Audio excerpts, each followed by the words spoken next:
Today we'll start our lesson on a very influential event that happened in France in the 1700s called the Enlightenment. The Enlightenment occurs at a time after Europe had gone through hundreds of years of striding for power. European countries were fighting for power due to the age of exploration. We learned about how absolute monarchies and kings and queens were ruling England and France and Spain. And it came a time where people began to question how they should be ruled. Now, the slogan of the Enlightenment is free and equal. People should be free. People should begin to have equality. In the 1700s, most people thought in Europe. However, you can see the slogan of the Enlightenment on our title slide, free and equal, is in quotes, and it's in quotes for a reason. The question is today in our lesson, was everyone free and equal living in Europe in the 1700s? We start today by talking about some causes, and the first cause of the Enlightenment is the scientific revolution. Now remember, the central theme of the scientific revolution was nothing could be believed unless it could be proven. Why would that be a cause of this major event that happens in France in the 1700s called the Enlightenment? Well, during the Enlightenment, people needed to use reason to try to explain human laws. Human laws are how we live. Human laws could be rights that were given as soon as we were born. Certain freedoms that we have.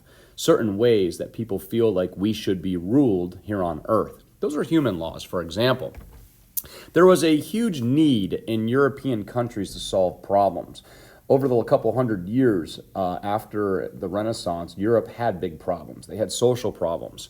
They had economic problems. They had political problems. And there was a desire to answer these questions, and by using reason to explain why people say what they say, why they act the way they do, why they treat people the way they do, could possibly help to solve these social, economic, and political problems.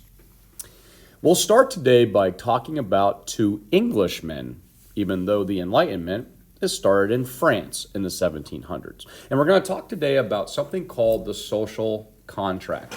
The social contract can be an agreement. It's not something that's written, but it's agreement of possibly, for example, how individual people's freedoms are thought of in a government. It can talk about and explain the origins of government and how people should be ruled within those or treated within those governments. This first Englishman we'll talk about is a man named Thomas Hobbs, and he was a very influential philosopher that's going to write a book called Leviathan. And in Leviathan, he talks about how people should be controlled, and he was a huge supporter of kings and queens. Now, in this book, Thomas Hobbs argues that people are naturally cruel, greedy, and selfish. He felt that even the nicest, most innocent and sweet person that you know on earth naturally has a dark side. They're naturally cruel, they're naturally greedy, and they're naturally selfish. For this reason, Thomas Hobbes is going to argue that an organized society, or in order to have an organized society without many issues, those societies need to be ruled by a king or queen. They need to be ruled by an absolute monarch because people are naturally selfish, because people are naturally cruel, and people are greedy. And that's Thomas Hobbes's view of this concept of a social contract. He said further that people need to give up a state of nature, give up their state of nature, which means they need to give up their natural rights, giving up their natural freedoms that they are born with at birth, life, liberty, the pursuit of happiness, giving up those things like property in order to have an organized society. So that's one view of the social contract on one end of the spectrum. The second guy that we'll talk about today is an Englishman as well, a guy named John Locke that we are a little bit more familiar with living here in the present-day United States. He's going to write a book called The Two Treatises of Government, and within this book, he is going to discuss a person's natural rights, that when they are born, he argues that they are entitled to freedoms, life, liberty, property, and all the natural freedoms and natural rights that we today that live in a modern world are born with, especially here in the United States. He's going to say that a proper government or a proper functioning government should be one that has limited power. You limit the power of the government. And it's a government that is accepted by all people, accepted by all the people. He says, and he goes on to say, that it is the government's job to protect these natural rights, these rights of people that they are born with. John Locke, in his book, The Two Treatises of Government, takes it a step further and says, if a government fails to protect the natural rights of people, then it is the God-given right of people to fight back, to overthrow that government that is not protecting the natural rights of people. Add this to your notes. It was said that John Locke wrote the textbook of the American Revolution. He wrote the textbook of the American Revolution because that is exactly what the American Revolution that we'll learn about over the next week was fought over. We're going to go back to France at this part in the lesson, and we're going to look at a couple French philosophers. The first one is a guy named Baron de Montesquieu, and he is going to write a very famous, influential, politically based book called The Spirit of Laws, where he argues that the best type of government is one that practices a theory of separation of powers. It's when you divide the powers of the government up into different groups, or maybe this sounds familiar to you, different branches of government, so that not one branch is more powerful than the other ones.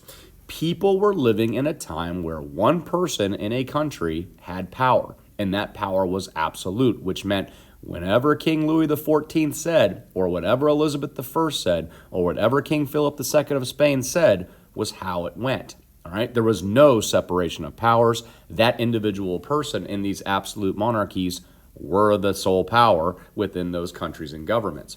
Divide the powers of government among branches. Allow these branches of government to serve, but also check up on the other ones to make sure that not one branch is becoming more powerful than the other one. I really hope that this sounds familiar to you, because this is the founding theories of our government here in the United States of America. You see directly written the separation of powers. You see on this slide directly written the branches of government, our three branches, the executive branch, the legislative branch, the judicial branch. And you also use and you see the word checks in there, which is a theory of checks and balances to make sure that not one of those branches become more powerful than the other one. So this book that was written by a Frenchman in the 1700s is going to have a huge effect on the formation of the American government.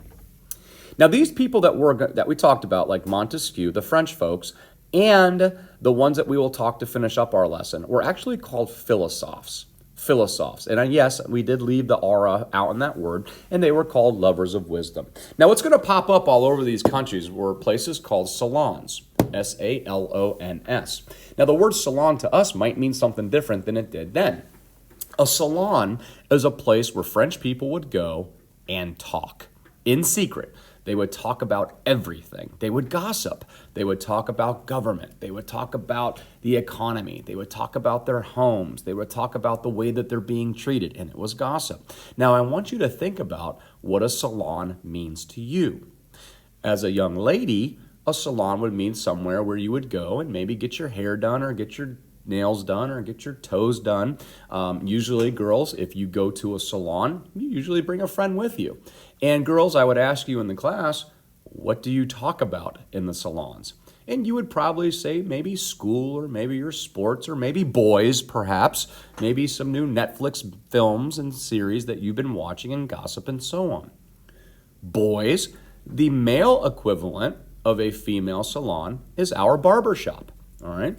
And when you're a young kid, usually it's a rite of passage for your father to take you to the barbershop. That ends, and usually you go to get a cut with your buddies, maybe before a big game or before a big event.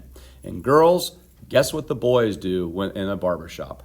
They gossip. they talk. We talk about sports. We talk about politics. We talk about girls. We talk about movies. We talk about all kinds of stuff at a salon, all right? And that concept started in France during the Enlightenment in the 1700s, where someone, while they were having these people meet, actually started cutting hair and doing nails and doing toes and so on, your manicures and your pedicures, and that's why we have our present-day salons to this day. The next guy we'll talk about is a Frenchman named Voltaire, and Voltaire lived in prison. Oh man, the kings of France threw him in prison all the time because this man is going to be the poster child for freedom of speech. He had two very famous quotes in history. One was, "My trade is to say what I think." This man had no filter whatsoever. He said, "I may not agree with a word that you say, but I will defend to my death your right to say it." French people loved this guy. French monarchs hated this guy, the poster child of freedom of speech. There's a guy named Denis Diderot that is going to write a book called the Encyclopedia. It's not a bunch of volumes like you would see an encyclopedia from the past, but it was a book. And it was a book that 20,000 of them were printed and sold. And in the encyclopedia, Diderot criticized every possible thing that was criticized. Now, this is a time where you didn't speak out against your king. This was during a time that you didn't speak out against your queen or the leader of your country. So these guys are going out on a limb, and they're very brave to speak out in this way to fight for people, and that's what they were doing. They were fighting for people. They were fighting for all groups of people. Now, in the encyclopedia, Denis Diderot says, it criticizes government. He criticizes the church. He criticizes taxes. Anything that could be criticized, he criticized in this book. War and slavery. There's a famous quote that you see on the slide there that says, "Man will never be free until the last king is strangled with the entrails of the last priest." So he directly criticized government, directly criticized church. And these types of people gained a lot of support, and they were very popular in the eyes of people that were living in France in the 1700s. Now, Jean-Jacques Rousseau is going to write a book called The Social Contract, and it's going to be highly, highly controversial. So we'll go back and look at this view of the social contract about basically how people should be ruled. Should their freedoms be upheld, and so on. Well, his view was simple. His view was that all people are good. And maybe you agree with this and maybe you don't agree with this, but he said that all people were good. But they were corrupted by their evils. They were corrupted by their government, by the environment that they live in. He said that there's never been a person on earth that was born bad, whether it was an Adolf Hitler or a Saddam Hussein or an Osama bin Laden or people that have done horrible things to a lot of people around the world in its history. He said that all those people are good, but they are corrupted by the evils. And you can come up with your own opinion whether you agree with that or not. He took it a step further, and I think as a Cardinal Gibbons student, you might agree with this, that society in our school has too many rules. They have too many limitations, is what he was arguing. And when you put too many limitations or have too many rules on for people, that inspires behavior problems. When there are too many rules to follow, and society has too many limitations. He argues in this very famous book called The Social Contract that this results in behavior issues, more issues than what a person or a school or a government basically wanted. Now, women, let's talk about you for a second here as we're finishing up. Now, the slogan of the Enlightenment on the very first slide was free and equal. It was a fight for people, all people in Europe, to be free and all people to be equal. But the question was, girls, if you were living in France or in Europe in the 1700s, did the slogan apply to you? Were you considered to be free? And more importantly, were you considered to be equal for men, pretty much in the eyes of men, for the first time in history? No, it did not. So the slogan did not apply to you, and I'm sorry that it didn't apply to you, but it's just fact that it didn't. There's still this notion on earth that women were inferior to men. It was the God-given right for men to dominate women. It's part of nature's plan as men perceive this natural plan for human beings to be since human history started. So there's still this backwards way of thought that men dominate women, and it's part of nature's plan for a man to be more powerful than a woman, and that women still in the 1700s in our world were inferior to men. Well, girls, if you are a women's activist and you like reading about the activists or women activism and so on, you probably need to start with Mary Wollstonecraft. She wrote a book called A Vindication of the Rights of Women, in which she said that, you know what, world, women are not inferior to men. They can be just as equal to men. You just have to give women a chance. And she argues in her very famous book, this Vindication of the Rights of Women, that girls, in order to get ahead, you have to get educated. Education is key, and we have read throughout all of our societies so far that boys were educated. Very few girls were allowed to be educated in schools in these early societies that we've been talking about so far, all right? But Mary Wollstonecraft changes that and says education is key. Girls, get educated, and that will bridge the gap between men and women as far as nature's plan. Now, the last thing we'll talk about on the last slide is how it affected the economy. So physiocrats are people that focus on the economy. And all over Europe, there's going to be a major event here where economists are going to reject the idea of mercantilism. All right. Now, remember, mercantilism from exploration days was how a country was viewed.